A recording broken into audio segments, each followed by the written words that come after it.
সুধী মণ্ডলী এবং ক্রীড়া মোদী মেহনতি জনতা, আসসালামু আলাইকুম ওয়া রাহমাতুল্লাহি ওয়া বারাকাতুহু। আমি খুব আনন্দিত এবং খুব গর্বিত আমাদের মেষরাইতে এরকম একটি আয়োজন খেলোয়াড়বৃন্দ আয়োজন করেছেন।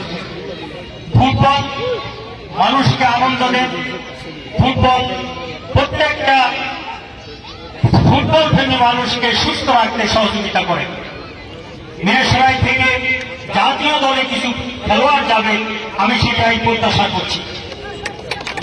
আমি সুপ্রিম কোর্ট বার অ্যাসোসিয়েশনের 2013-14 সালে স্ট্যান্ড সেক্রেটারি ছিলাম।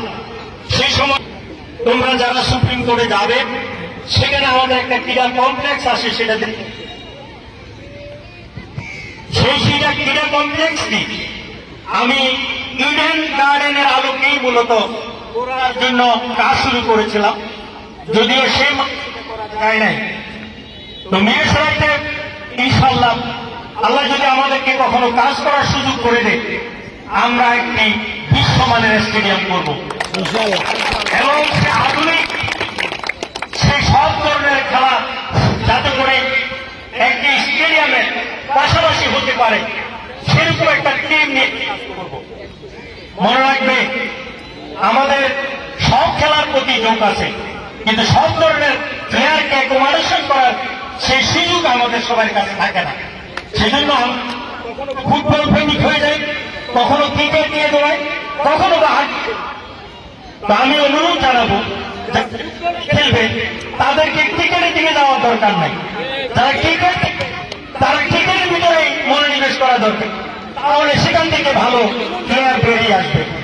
তো তোমাদের যে আয়োজন, সে আয়োজনটি আমাদেরকে উৎসাহিত করেছে এবং বিশ্বের প্রত্যেকটা মানুষ উৎসাহিত হচ্ছে।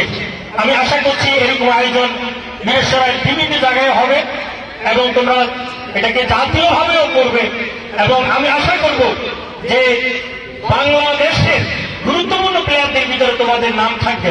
তোমাদের আয়োজকদের ভিতরে শাহাবুদ্দিন কিন্তু আমাদের বাংলাদেশের একজন জাতীয় প্লেয়ার হিসেবে আত্মপ্রকাশ করেছে।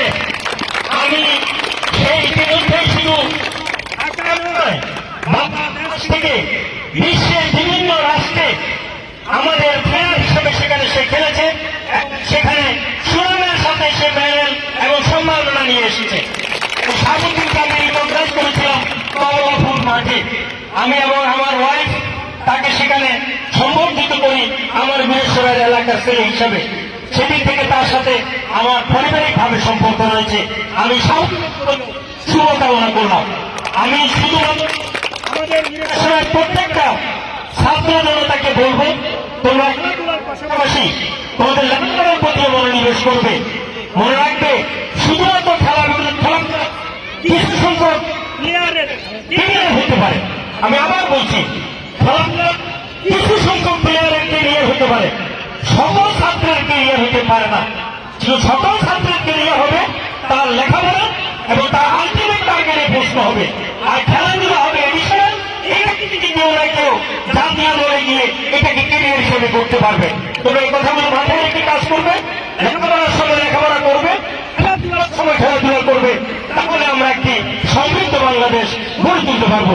আজকের এই খেলার আমি শুভকামনা করছি, আনুষ্ঠানিক ঘোষণা করছি। সবাইকে অনেক অনেক ধন্যবাদ। আল্লাহ হাফেজ।